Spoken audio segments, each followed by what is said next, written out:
Atëherë, zoti Silibashi, juve keni bërë një propozim të dyja palëve politike për çështjen e votës së diasporës. E nisim te pjesa që se dy debate ka vota diasporës, regjistrimi dhe çështja e votimit.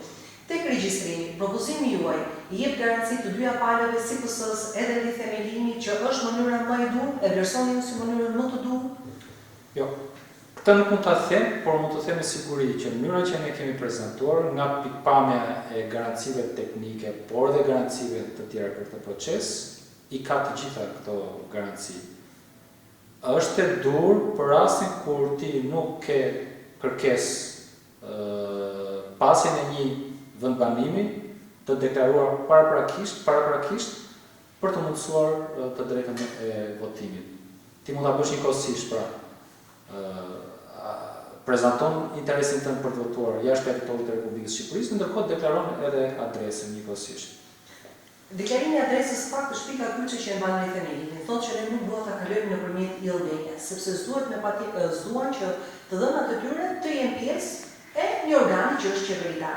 Tani, çfarë ndryshimi ka që ti nuk e kalon në ILD-n, por do ta kalosh në KQZ, kur edhe në KQZ ti adresën do ta vendosësh me patjetër, nuk e shman dot këtë element. Nuk di ta them ose nuk do të preferoj ta komentoja këtë qëndrim në lidhje me shërbimin që ofrojnë agjencitë të tjera publike. Për opinionin tim personal, do t'i bënte sens që aplikimi të bëhet edhe nëpërmjet portalit i Albania, sepse ne aty marrim shumë shërbime nëpërmjet këtij portali. Por për çështje zgjedhore do të kishte më kuptim dhe do të ishte më me dobi në shumë pikpamje që të ishte institucioni i KQZ-s i cili i administron kërkesat atyre që duan të votojnë jashtë territorit të Republikës së Shqipërisë. Dhe në gjykimin tim, pasja e adresës nuk është domosdoshmëri sa kohë që ti mënyra e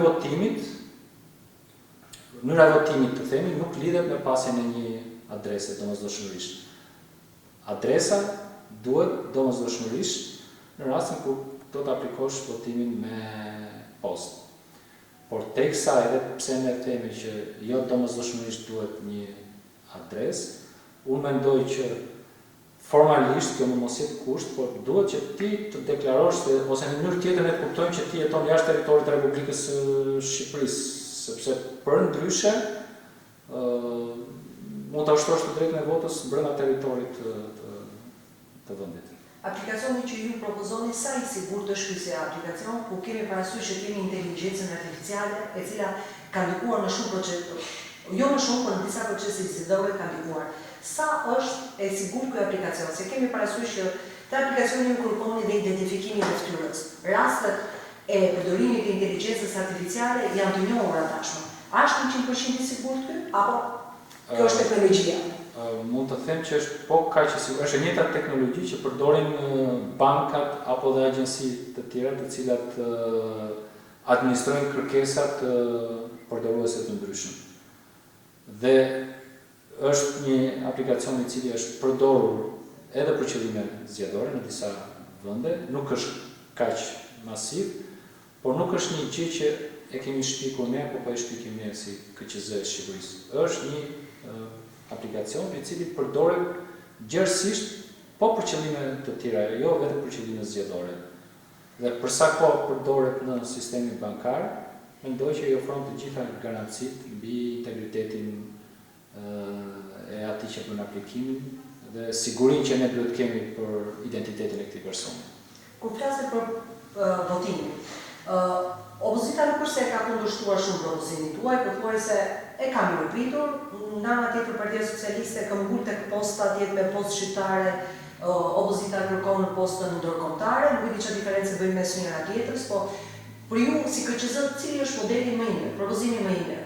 I mbeteni vetëm elektronik apo ai dy fisht? Jo, mund të jetë edhe varianti i postës, i dërgimit të fletës votimit me postë dhe i kthimit të mbrapsht nga votuesi që banon jashtë territorit, po me postë.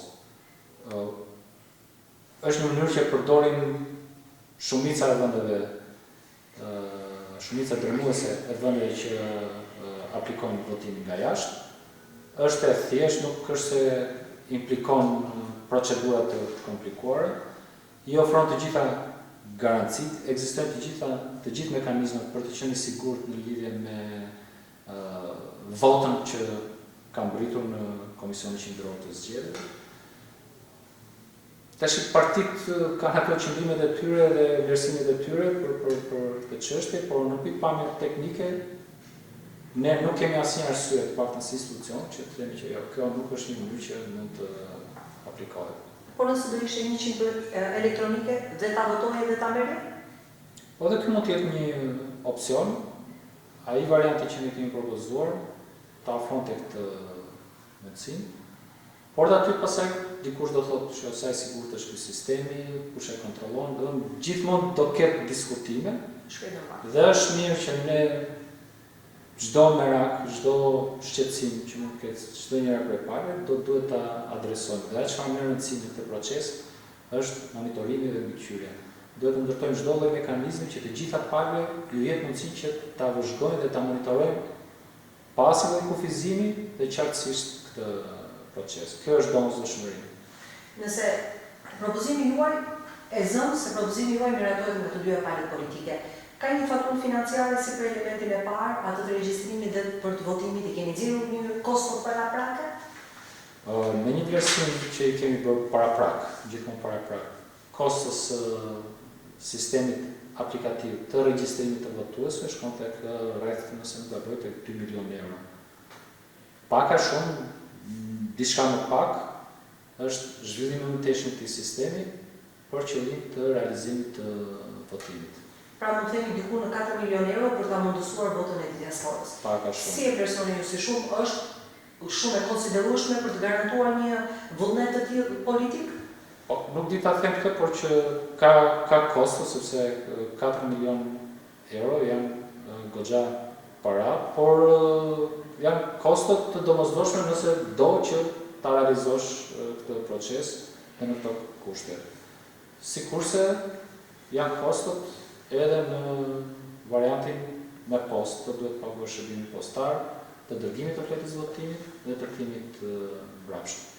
Ka vende ku këto kosto paguan të gjitha qeveria, ka vende ku këto kosto dahen, ka vende ku këto kosto paguan të gjitha votuesi, pasi e konsiderojnë këtë në një lloj mënyre, një lloj privilegji që unë si shtet po ta bëj këtë, pasi të jenë në listën e zgjedhësve, mund të votosh këtu, nuk do të votosh këtu, do të votosh atje ku ke vendbanimin tënd, po kostot për realizimin e kësaj të drejte janë në ngarkimin tënd. Janë shumë pak shtete që aplikojnë kostot në këtë mënyrë. Përgjithsisht kostot i paguan qeveria. A është mirë për shëndetin e buxhetit të qeverisë të shpenzojë një kosto kaq të lartë, nisur nga një dhënë që regjistrimi i diasporës që shprehen interesi për zgjedhjet është 14.000. Pra, a mund të merret parasysh ideja e pyetjes është, a mund të shpenzojë një kosto kaq të lartë, kur ndoshta në votën e diasporës interesi mund të jetë shumë i ulët. Pra, shpenzojmë shumë para për pak njerëz. Kostot janë për votues, pra nëse ka pak votues, do ketë më pak kosto. Nëse numri i votuesve rritet, do të paguajnë më shumë para për të mundësuar këtyre votuesve të drejtën e votës. Por, kjo është çështje principi në radhë të parë, pra do të pranojmë që bashkëdhetarëve tanë të cilët banojnë jashtë territorit të Republikës së Shqipërisë, t'ia mundësojmë që ata të votojnë atje ku ata kanë vendanim, apo jo. Kjo është kryesore. Natyrisht pastaj diskutimi i dytë vjen mbi mundësitë financiare. Por duhet të vendosim dhe të ndajmë që ku është dobia. Edhe kjo dobi në raport me kostot. Sa kohë duhet KQZ-s, duke qenë se qeshori po shkon drejt mbylljes, grupi politik ende nuk ka një draft paraprak. Sa kohë duhet tani KQZ-s që të paktën ta ketë një përgjigje nga politika që po do e bëjmë votën e diasporës? Sigurisht se kam thënë, nëse brenda këtij sesioni ne nuk do të kemi ndryshimet në kodin zgjedhor të tilla sikurse rekomandohet nga gjykata kushtetuese për votimin nga jashtë. Ndoshta nuk është shumë e gjetur të them, po thojse me siguri absolute, përndryshe votimi nga jashtë në zgjedhjet e vitit 2025 nuk mund të realizohet. nëse ndryshime në kodin zgjedhor vinë në shtator apo në tetor, nuk kemi kënd në dispozicion të mjaftueshme për ta përgatitur këtë proces. Probabiliteti më i lartë është që mos të dështojë këtë proces. Por shpresojmë që ta mbyllim në këtë sesion. Nëse e mbyllim në këtë sesion parlamentar, a do i duhet kyçizës një angazhim shumë i madh që të bëjë një fushatë informuese për të gjithë diasporën? Është një ndër angazhimet prioritare, do të jetë një ndër angazhimet prioritare të KQZ-s, pasi natyrshëm do duhet që të informosh, të edukosh këtë kategori votuesish dhe ky nuk është një operacion shumë i thjeshtë për këtë çështje. E ke menduar si do të bësh këtë operacion në shërbimin e intervistës? Kemi mbaruar.